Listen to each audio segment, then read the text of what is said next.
How's it going, Yankee fans? Welcome back to Fireside Yankees. If you see me on the YouTube channel and I look extremely blue, it's because I am. There's a huge blue background behind me. They're doing some construction outside, and for some reason, this is like the blue room now.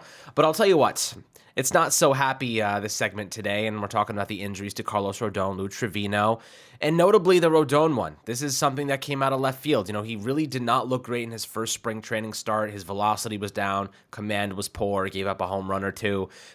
And we kind of like shook it off. You're like, first spring training start happens to the best of them. Garrett Cole got smacked around by Detroit last year a couple times. Nothing to be too concerned about. But now we find out Carlos Rodon is going to start the regular season on the injured list. This is obviously not ideal. The injured list, could be on it for a couple weeks. Aaron Boone said best case scenario, he'll be back in April. That's the best case. So maybe you're looking at a May return and as like a, more aggregate, result or situation here. But I'll tell you what, this is a huge blow. We don't necessarily have a ton of information on this, so we're going to try and give you guys as much as we have via all the reports coming out right now. But Ryan, what are your thoughts and what are you hearing about the Carlos Rodon injury? Yeah, so just based on what I understand with what's going on here, the Yankees did testing, right? This is different than other injuries, right? Where, it's like the Montas thing where it's like, it's just a shoulder injury. We're just going to shut him down for a little bit. It's the Yankees did their testing. They had their doctors run testing. They ran imaging. They did an MRI. There's nothing there that would suggest UCL damage. The UCL is intact. The muscle that he strained in his forearm isn't the one that necessarily correlates with UCL injury the most. That doesn't mean that there's not a potential UCL injury that could resurface down the road. That's not what I'm suggesting. But it's the best possible news you could get for a forearm strain. Now, as you mentioned, he's going to be out, right? He's going to miss time. It's interesting how it's being reported upon, because if you look at how Marley Rivera reported upon this injury, when she was listing the three injuries we got today with Rodon, Canley, and Trevino, she just put, Rodon going to be late for the regular season or behind in his throwing program. Whereas the other two guys were listed with genuine injuries. So the way I view it is this is a precautionary thing. I think the Yankees, yesterday's episode was one that I think I got a little more animated about because it was Montas pitching through injury, which was probably the stupidest thing you could do, right? Take a guy who's a high valued asset on your team and, risking their long-term health to try to get a couple starts out of them. This isn't to say April baseball isn't important. You can lose a division. You can put yourself behind the 8 ball in April. But would I rather, not have Rodon, he's not throwing for 7 to 10 days right now. We'll get to look and see in 7 to 10 days how this is progressing. If he is throwing again in 7 to 10 days, right, then you assume the buildup is also around 7 to 10 days, maybe a little bit longer. Let's say it's a whole month of throwing on top of those 7 to 10 days, right? You add a month from now, April 9th, add like 10 days to it, April 19th. I think that's a pretty realistic time frame to look at Rodon coming back. It's best case scenario because best case scenario is there's no setbacks, right? And best case scenario is usually the one that happens. Typically, you don't have a guy set back too crazy when they are coming back from injury. That doesn't mean that there's not a chance. That doesn't mean that there's no chance that he doesn't have a setback. But I want people to know that this isn't just like Brian Cashman estimating when he's going to come back and Brian Cashman estimating what the injury is. This is coming straight from the medical staff. This isn't just Brian Cashman talk in my eyes. If it was, it would just be like, it's something minor. We'll run some testing on it later, and then he's out of he's not around the team for 3 days, and then it comes out. There's a bigger injury that comes out. But Carlos Rodon reportedly dealt with this last May. He had a near 6 ERA. His strikeout to walk rate was the worst of any month of that season. The way I view it is, you're not going to try to run a guy out there pitching injured, potentially make it get worse, number one, after you gave him a 6-year deal.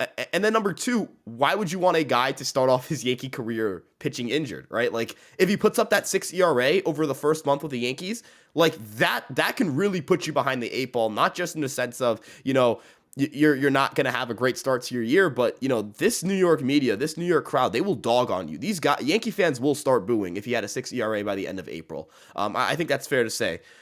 You really don't want to push him, right? In start, you don't want to push him if it's not an October start. If tomorrow was game 7 of the World Series, the Yankees are asking him to give them at least 3 or 4 innings, right? And they're asking if he can give that to them. This is April. This is spring training. They're not going to ask Carlos Rodon to push himself and potentially, have a strain in a muscle that would be close to that UCL, or have a strain to that actual UCL. So that's the way I view it. We'll find out more information next 2 days, but I think this is precautionary. Yeah, I mean, Brian Hoke just actually tweeted out as you were speaking that, for the clarification, Carlos Rodon's strain is to the Brachioradialis, which is located on the lateral forearm. A lot of people, for some reason, in the comments are saying that's a good thing, that it's not associated with the UCL. So I guess I'm not a doctor, so I have no idea, but some people are like, oh, thank God. So maybe they know more than I do, and they have a little bit more knowledge on this. But look, here's my take. If the UCL was torn, if he needed Tommy John surgery, we would know already. These guys, how many Tommy John surgeries have we seen over the years? When you need Tommy John surgery, you know. Scott Efros, they did the imaging, Tommy John surgery. It wasn't even a question. Luis Severino, same thing. If he needed Tommy John surgery, it would be obvious. Because that ligament is still clearly intact. Otherwise, they wouldn't be saying he could be back next month. So I'm going to give them the benefit of the doubt, and it seems like the brachioradialis, which I have no idea what that is. It says, if you look it up online, the brachioradialis can be injured due to overuse or by pushing the muscle beyond its capacity. So maybe his throwing program was a little bit too intense. Maybe he just wasn't warmed up properly, and he was overusing that muscle. So it seems like it's a strain to that specific muscle. It's nothing to do with his UCL, which is definitely a good thing. It's a muscle pain. It's a muscle injury. It's not a ligament injury, which is a good sign, right, Ryan? I think that may be a good thing. I'm not totally sure, but that's my best take. Yeah, no, that's like, you're feeling that pain here. That's different from so when you typically suffer some sort of UCL injury, you feel a shooting pain in that elbow. You feel it kind of like, you feel that tingling sensation. Pitchers kind of know, right? Pitchers, we've seen when guys have like when Michael King had his elbow issue, he immediately pointed to the dugout. Same thing with Chad Green. You immediately know, right? They know. These pitchers, and Carlos Rodon would know. He's had Tommy John surgery in the past. He would know what that feeling is like. That when you're looking at that part of the forearm, that's your lateral forearm, right? This is, as you mentioned, more of a muscle strain. You're not really too concerned about it becoming a UCL problem. Just a quick Google search would tell you that that's about a week or two of recovery, right? Assuming that and the 7 to 10 day no throwing timeline kind of matches up with that. Since they got the imaging yesterday, I imagine he stopped throwing yesterday at the latest. Yesterday was definitely was not a throw day for him. So we're going to start from yesterday, go to 10 days. It's about 11 days of no throwing. It's roughly around a 2-week stretch right there. So that kind of matches up with that timeline. Again, you have to build back up. As you mentioned, it probably occurred while he was trying to ramp up. That is actually the most common strain that you suffer while you're trying to ramp up for pitchers. So it's one of those things where it's not good news, right? It's never good news when a guy gets hurt. Like, it's always bad news. It's always bad news. It's never good. There's no positive that can come out of a guy getting hurt. With that being said, it is a positive that, number one, the Yankees are just shutting it down. They're not even playing around with it. And then number two, the really good news here, it's not UCL damage. You're not concerned about that. You're not concerned about the elbow. You're not concerned about a long-term tear. It's just a mild strain. That is what the doctor said. That's not, this is not like the Yankees and Brian Cashman and the players trying to guess what it is. The players got imaging. That's what we got back. I think that's the best news you can get for a forearm injury, in my opinion. You're going to hate what I'm about to tell you. So Max Goodman just tweeted out on the Rodon injury. Rodon felt something when he threw a slider leading up to his first spring start. He told the trainers and had maintenance treatment done, and they still pitched him anyway.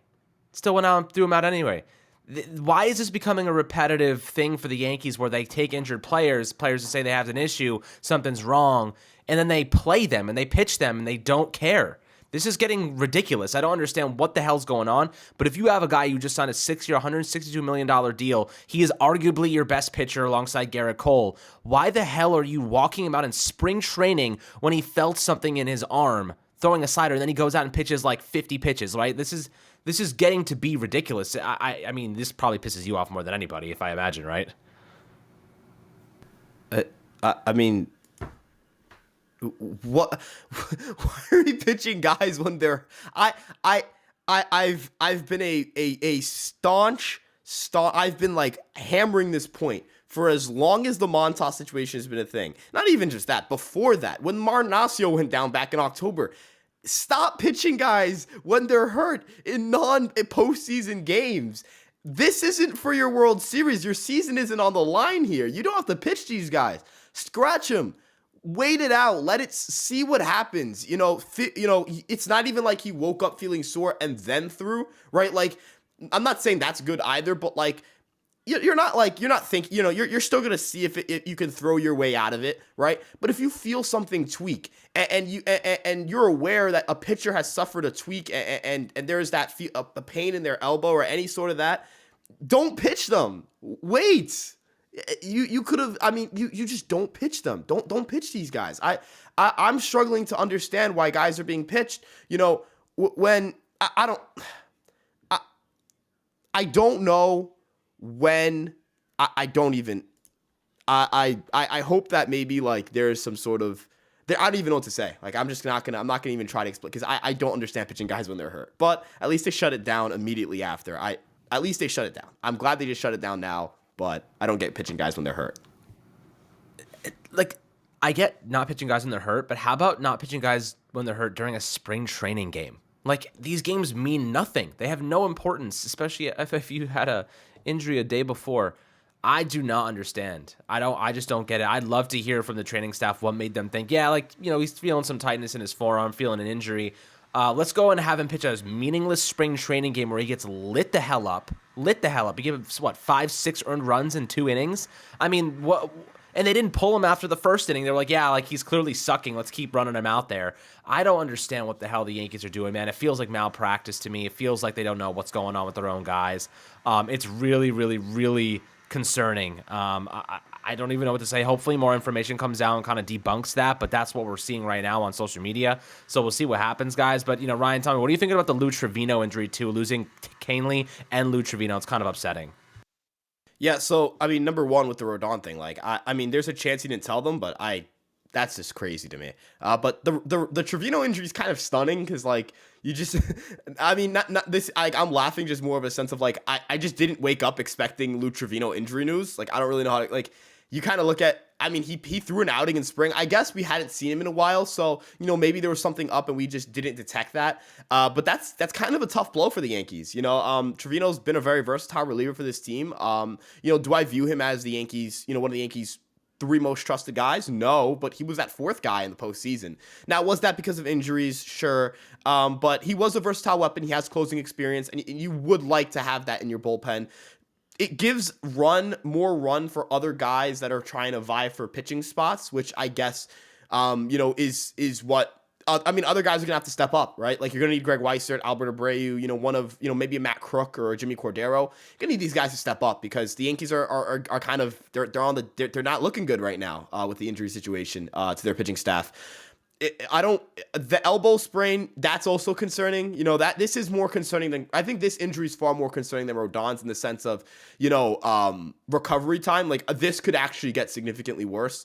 And I wouldn't be too surprised by it. It's a tough blow because, again, he's versatile. He can give the Yankees multiple innings. He could also give the Yankees a closing option, and he's got some nasty stuff. So it sucks to see. And now officially every guy the Yankees traded for last deadline has hit the IL, which is crazy to me. That's crazy. Like that's a mixture of, mismanagement too. Yes. But also some of the worst luck I think I've seen from a trade deadline.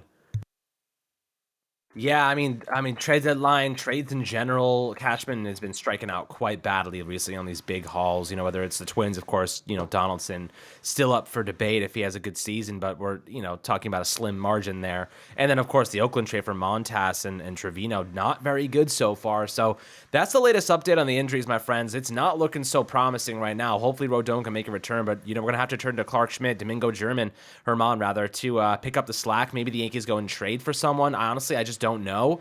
But obviously anything that happens, any pressing news, we'll get it out to you as soon as we possibly can on all platforms. As always, make sure to like and subscribe, my friends. Let us know your thoughts in the comments section, and we'll see you guys on the next Fireside Yankees episode.